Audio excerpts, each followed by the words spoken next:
মাটিৰ তলত ওলাইছে সোণৰ কলহ। সোণৰ কলহ খান্দিবলৈ আহিল কবিৰাজ। পাছে সোণৰ কলহ বিচাৰি আহি ফান্দত পৰিল 5 ভণ্ড কবিৰাজ। বঙাইগাঁও জিলাৰ মানিকপুৰ থানাৰ অন্তৰ্গত চালাবিলাত আমোদজনক ঘটনা। উছমানী বজাৰৰ ওচৰত মাটিত পুতি থোৱা সোণৰ কলহ উদ্ধাৰ কৰাৰ নামত ভ্ৰম সৃষ্টি কৰিবলৈ অহা 5জনকৈ ভণ্ড কবিৰাজ পৰিল আৰক্ষীৰ জালত। দীৰ্ঘদিনৰ পৰা সাধাৰণ সহজ সৰল মানুহক টকাৰ প্ৰলোভন দেখুৱাই নিচাজাতীয় দ্ৰব্য খুৱাই ঘৰৰ সাঁচতীয়া টকা পইচা লৈ উদ্ধাৰ হোৱাই আছিল এই ভণ্ড কবিৰাজ চক্ৰটোৰ মূল পেচা। উছমানী বাজার কি উদ্দেশ্যত আহিছে আপনি? আমি ক এই জায়গাত আমাক আজি 3-4 দিন ধরে ফোন করি আছে আমাক ফোন করি এই ডাক্তারজনে কইছে যে কি এটা মাটির তলত কিবা পোতা বস্তু আছে কোনবা ঘৰত এইটো চেক কৰিব লাগে। আমি কইছো সঁচা কথা কথা হেৰি কম চেক কৰিব লাগে। আমি তো আমার তো মানুহ নাই, আমি আগত চাব লাগে না চালি তো মোক ক'ব নিচিনা সেইটো আহিছিলো আহি আমাক বহাই তো 2জন মানুহ লৈ গেল। আমি সেই গোটেই ঘৰতেই বহি আছো, আমি আর বাকি নাজানো। এইখিনি সত্য কথা। আপনি কওকচোন কি আর কি ট্রিটমেন্ট কি আর কি বস্তু আছে মাটির তলত? কি বস্তু আছে? মাটির তলত কোনো কথা কোৱা নাই।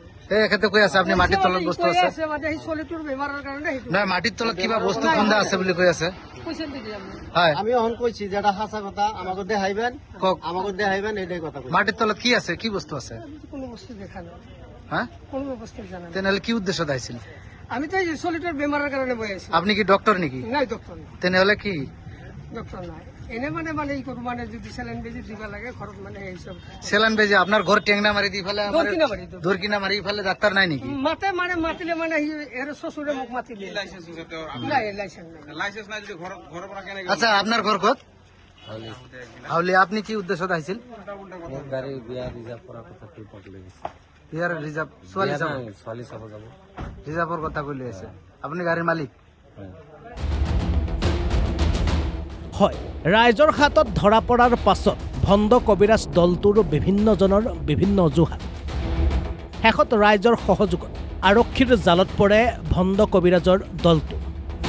সম্প্ৰতি মানিকপুৰ আৰক্ষীৰ থানাৰ জিম্মাত এই ভণ্ড কবিৰাজৰ দলটো।